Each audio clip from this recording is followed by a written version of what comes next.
Okay, so what we're going to do, and I think most people have done this with me before, and I'm going to show you real gently on this mare who's not really warmed up, and then we'll use Dalton as our guinea pig.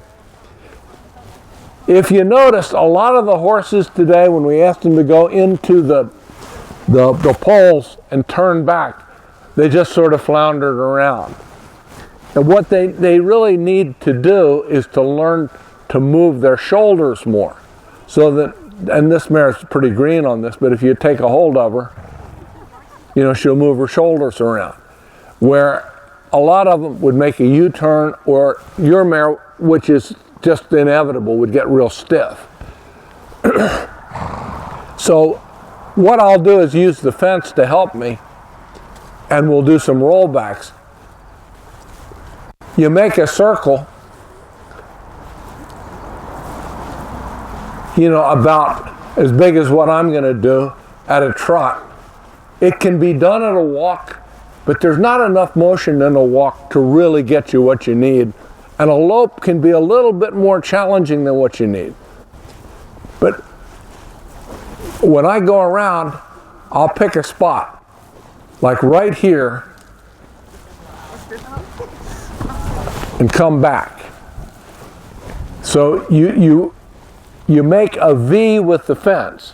Your horse's nose and the fence make a V. You steer your horse into that V, and the fence helps you to bring him around.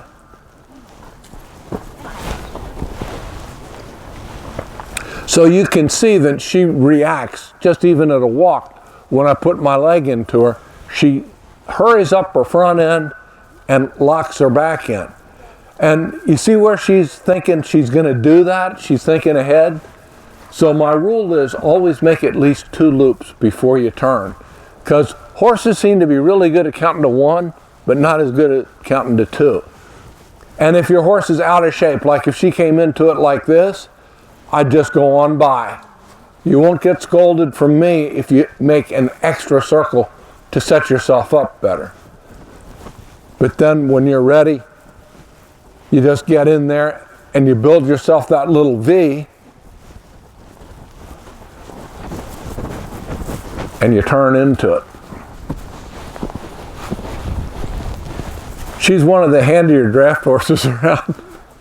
So now this time, when I say now, go ahead and turn it.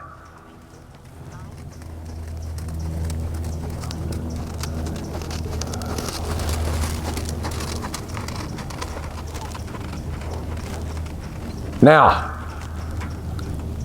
turns. Now get out of there. Go on, go. Good, good, good, good.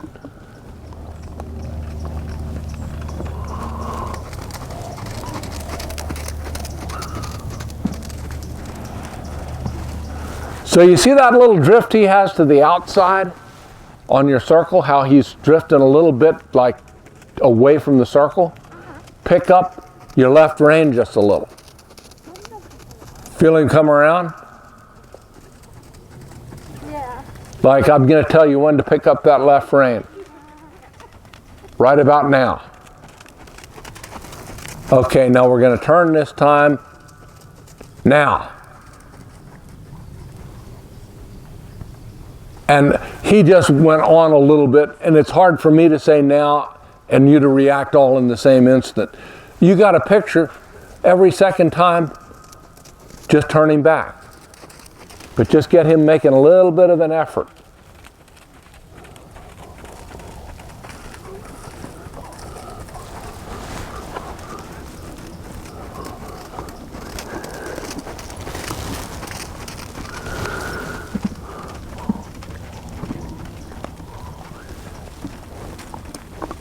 So are you getting a feel for when your timing is to turning?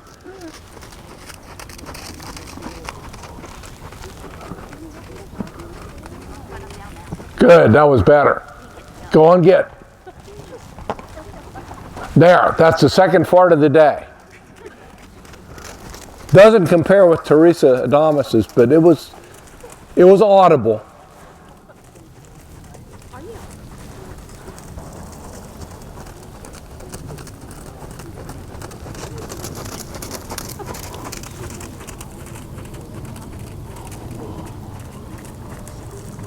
Go, go, go, go, go. Yeah, that was better.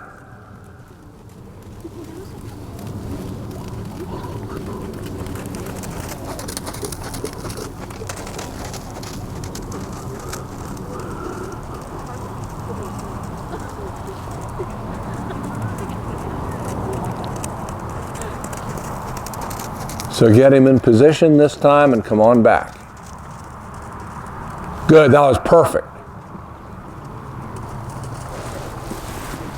So do you see his weak spot? It's that little bit of sluggishness he's got there.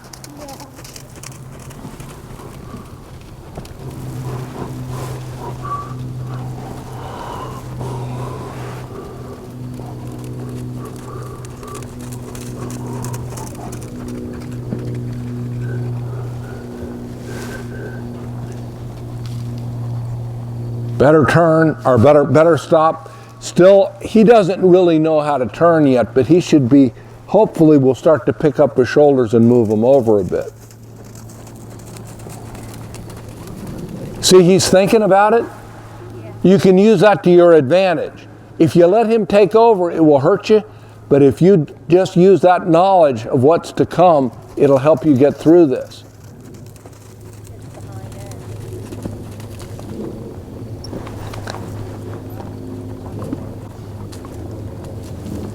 See, and what he's got to do, and I'll just trot around on this horse a time or two.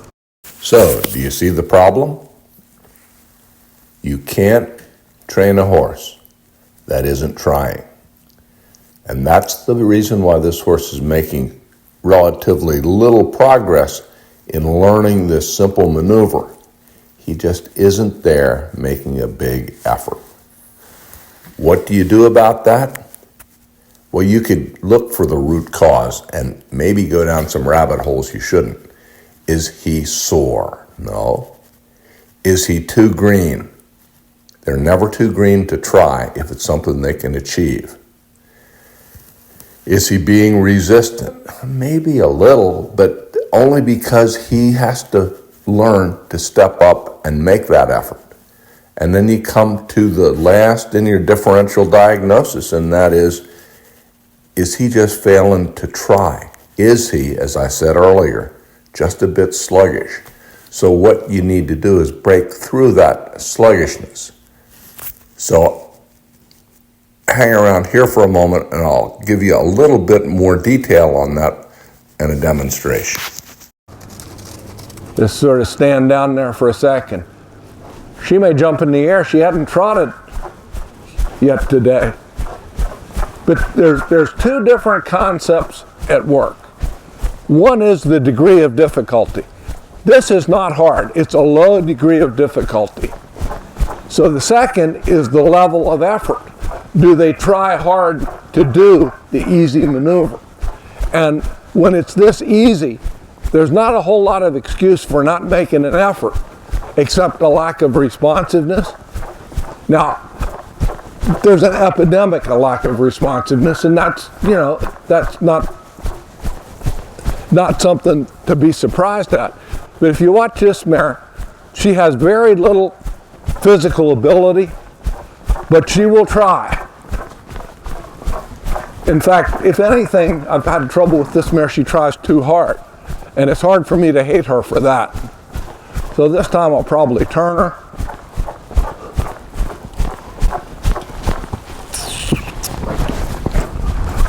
So she's a little awkward with it, but she tries real hard.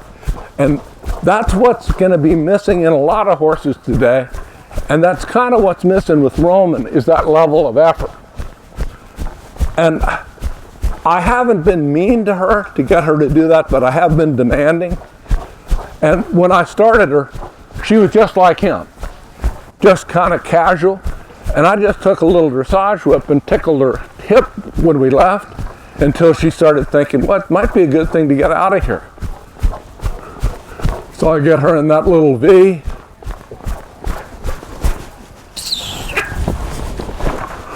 And that was actually a little better. The last time she sort of got her head up and went off to the side. The other thing, and we're gonna, I think, work on this specifically later on. There's a real tendency, and Katie, you're in on this, to steer your horse like this. But you see, that tends to get their shoulder out. Just say to yourself, I'm not riding a horse, I'm riding a bicycle. I'm going to move the handlebars over. And if they bulge past that outside handlebar, use your outside leg. That way, see, you can tighten that circle down in a way that you couldn't do if you were just prying her nose around to the inside.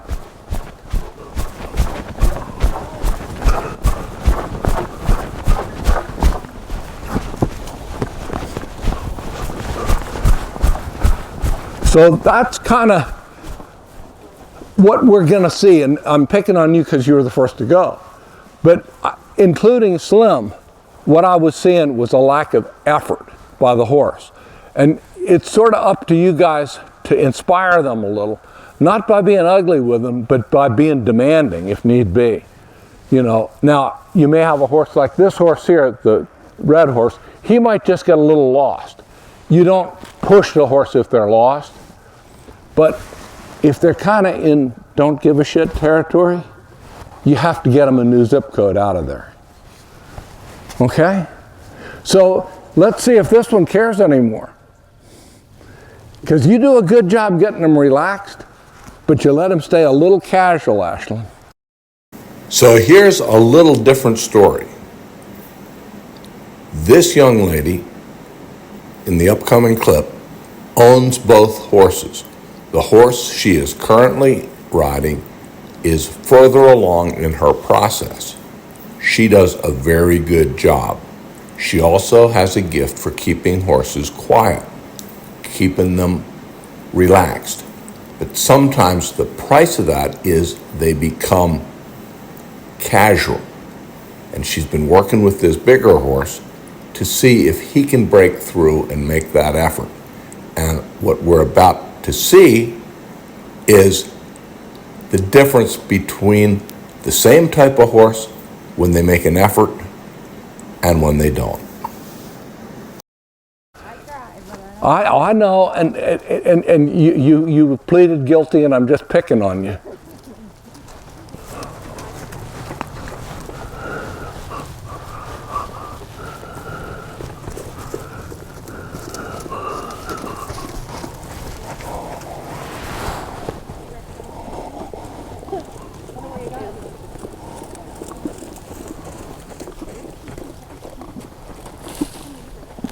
Okay, you got a good mark. He brought his back end up. He came back through. Now trot him one extra circle this time because he's a little rattled. God bless him. And you know why he's a little rattled? Because he tried so hard. Boy, okay, I'll eat my words. Yeah, you've got him now whenever you want to, but he needed a couple of circles. That was really nice. You've been doing this a little bit. No, I haven't. You haven't? I've been trying to wake him up. No, I mean, it's really nice. And he's wakened up just about where you want him. Because he's not shattered, but he is making an effort. What you're getting now is the horse that he is. You're going to do one more and we're going to quit. Because you haven't put a foot wrong. And you know I'm hard to please. I won't be unkind, but I won't lie either. You know, if something isn't pretty, I'll say, well, that wasn't too pretty. This has been really good. Now this time, make a couple circles, then bring him there as if you were going to do the roll back. Stop him, let him stand, rub his neck. That keeps him from just getting too automatic and volunteering too much. And don't be upset with him if he does try to jump back to the right.